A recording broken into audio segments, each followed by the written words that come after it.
궁금한 게 하나 있는데요. 네.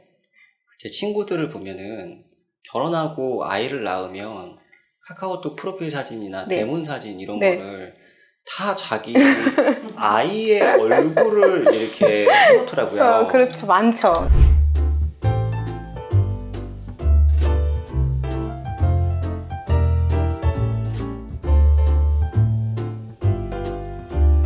요즘은 뭐 프로필 사진은 기본이고 네. 인스타, 유튜브, 심지어 방송 프로그램에도 아이들 모습을 촬영해서 이제 송출되게 하는 경우들이 많잖아요. 네. 업로드하는 분들도 굉장히 많고, 이런 육아 브이로그 같은 것들이 유행된 데에는 보호자의 어떤 심리가 있는 건가 얘기를 한번 해보면 좋을 것 같아요. 내 아이 자랑? 내 아이다. 내 아이다. 나의 결과물이다. 이렇게 귀엽다. 그 왜 프로필 카톡 같은데 상태명 보면 내가 이렇게 아이를 낳았다니, 이런 아이를 낳았다니, 이런 선물을. 네. 정말 그런 유의 상태명도 많잖아요. 일단은 우선적으로는 자랑의 심리가 가장 클 것 같다고 생각이 들고요. 그 다음에 뭐 브이로그 같은 거는 어쨌든 나와 아이의 일상을 그대로 보여주는 거잖아요. 프로필처럼 사진이 아니고. 그래서 아이와 함께 노는 모습을 보여주면서 나 이렇게 편안하게 살고 있어요. 편안한 삶에 대한 과시라고 하긴 그런 거죠? 어쨌든 편안한 삶에 대해서 주변 사람들에게 알려주는 그런 심리라고 생각이 들고, 또 하나로는 이제 브이로그나 유튜브 같은 경우는 어쨌든 아이와 일상을 찍으면서 동시에 수익 창출도 가능하기 때문에 그런 부분 어느 정도 고려를 하지 않았나라는 생각도 듭니다. 그런데 이제 이런 것들이 어쩔 수 없이 아이의 동의를 받을 수가 없잖아요. 아이들은 본인의 그런 의사표현을 할 수가 없으니까. 그러니까 보호자의 마음대로 올리게 될 텐데, 이런 것들이 혹시 추후에 아이가 성장했을 때 좀 그 아이에게 심리적인 문제를 발생시킨다거나 이런 건 없을까요? 충분히 문제가 될 소지가 있죠. 있다기보단 크죠. 아까 촬영 감독님이 질문해 주셨던 그 카톡 프로필 사진에 아이들을 올리는 거는 이제 그런 심리일 것 같아요. 성취감. 우리가 왜 여성분들 중에서는 프로포즈 받거나 뭐 이렇게 이성에게 꽃 선물을 받거나 또는 그냥 가까운 친구에게 뭔가 선물을 받거나 이럴 때도 프로필 사진을 그걸로 올리잖아요. 하물며 이제 내가 10달 동안 배 아파서 낳은 아이는 얼마나 비교가 안 될 정도로 큰 나의 삶에 대한 성취감일 거예요. 그러니까 그 성취감을 인간의 이제 본성 중에 관심받고자 하는 본성이 있잖아요. 관심에 대한 욕구. 그러니까 그런 것들이 아마 프로필 창으로 표출이 될 거예요. 근데 이런 카톡 프로필 정도야 내 아이의 사진이 올라가는 거에 아이가 커서 그렇게 반감이 크진 않을 거라고 생각해요. 다만 이제 우려가 되는 건 이제 영상물이죠. 뭐 실제 사례도 다 알고 계시겠지만 미국에서 자녀분이 어머님 대상으로 부모님 대상으로 고소를 한 건이 있잖아요. 내 영상을 나의 동의 없이 어린 시절을 찍은 거에 대해서 소송을 건 사건도 있고, 근데 그 소송의 골자는 내가 스스로 판단할 수 없는 미성년자일 때 나의 동의 없이 촬영한 부분에 대한 인권적인 문제가 이제 골자잖아요. 근데 심리적으로 봤을 때는 우리는 아이의 사생활을 지켜줘야 되는 게 굉장히 중요해요. 성인이 나의 아이의 사생활을 지켜줘야 그 아이가 사적인 공간에서 자기만의 도덕성, 그러니까 상대적 도덕성 그런 것들을 발달시킬 수 있는데, 실제 부모님이 그 아이의 사생활을 보장해주지 못하는 게 실제 영상물이라고 저는 생각해요. 실제 그거는 브이로그뿐만 아니라 전 좀 더 걱정이 되는 영상물은 이제 TV 프로그램 중에서 아이의 문제 행동을 TV에 송출하고 그거에 대해서 이제 조언하고 치료 방법에 대해서 이제 제시하고 그리고 달라진 아이의 모습을 담는 프로그램이 지금 당장은 아이에게 솔루션을 제시해서 달라진 모습이 제공될지라도 그 아이가 성장해서 성인이 되었을 때, 어렸을 때 문제 행동을 하는 자신의 모습이 남겨져 있는 거에 대해서 어떻게 그게 또 하나의 외상이 될 수 있을 거라고 저는 생각하거든요. 원치 않는 나의 모습이 모든 사람들이 볼 수 있는 방송, 영상물에 남아있다라는 거는 진짜 굉장한 트라우마가 될 수 있기 때문에 되게 조심해야 되는 부분이에요. 그러니까 제 이야기의 포인트는 아이의 사생활은 어떤 식으로든 지켜줘야 된다라는 거죠. 여기에 아이가 동의했다라고 하는 건 과연 동의라고 볼 수 있을까? 라는 부분이죠. 동의는 실제로 부모님의 어떤 욕구에 따라 아이의 동의는 움직이게 되어 있는데, 그래서 아이가 성장해 가면, 특히 사춘기가 되었을 때 굉장히 예민하잖아요. 사적인 공간에 대해서 굉장한 욕구가 올라오는 시기에 그 이전 어렸을 때 찍었던 영상물이 굉장히 수치스럽게 와닿을 거예요.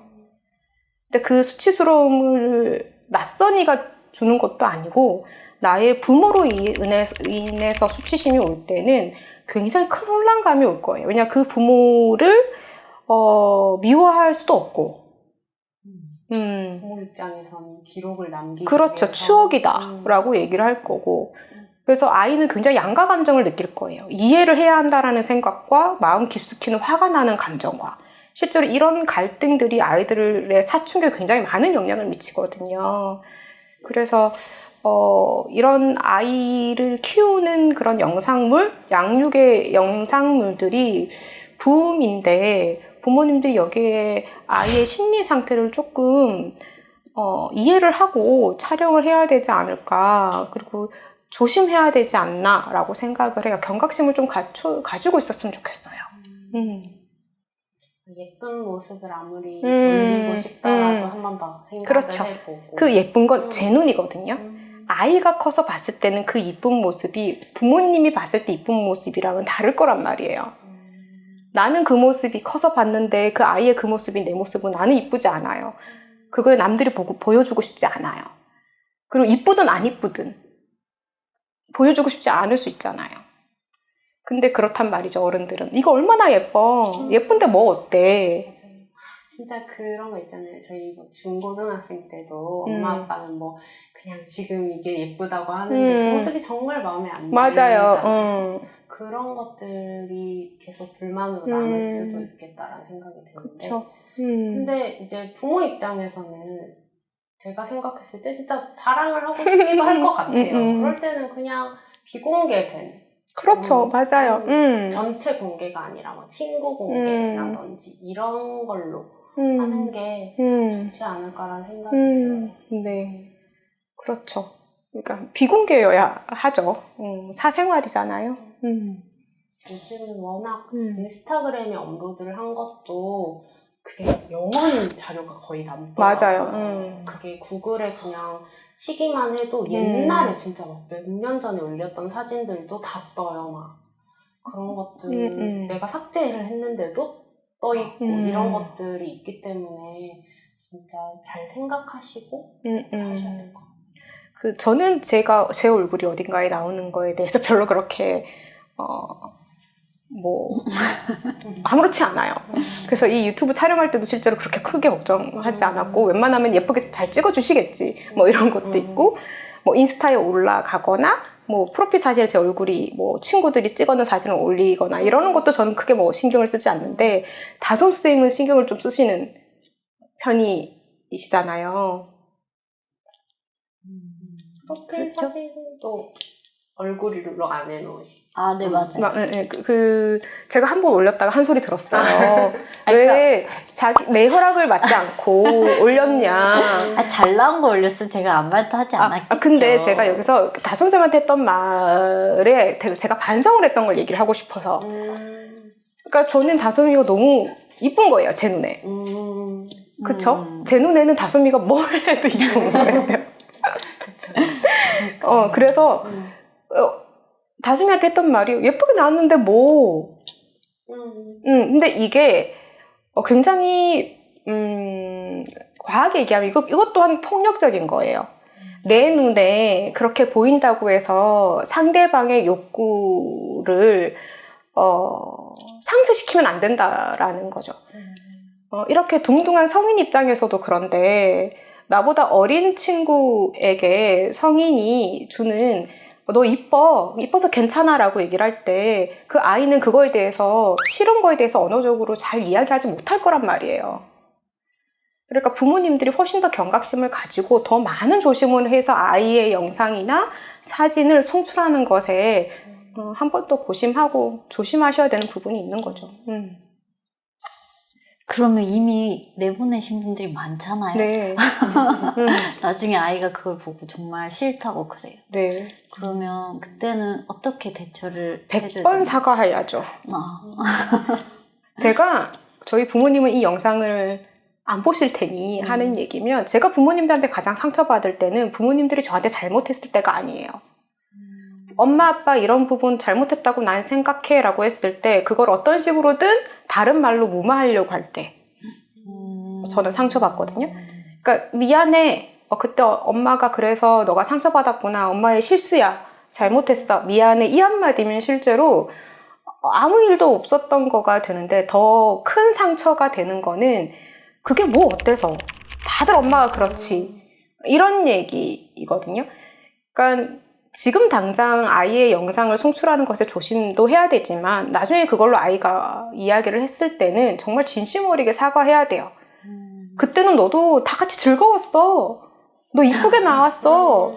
다 좋아해. 이런 것들로 아이를 설득하거나 본인을 합리화하려고 하면 안 된다라는 거. 그리고 또 하나 아이의 심리에 대해서 걱정스러운 건 너무 어렸을 때부터 타인의 관심에 노출된다는 거.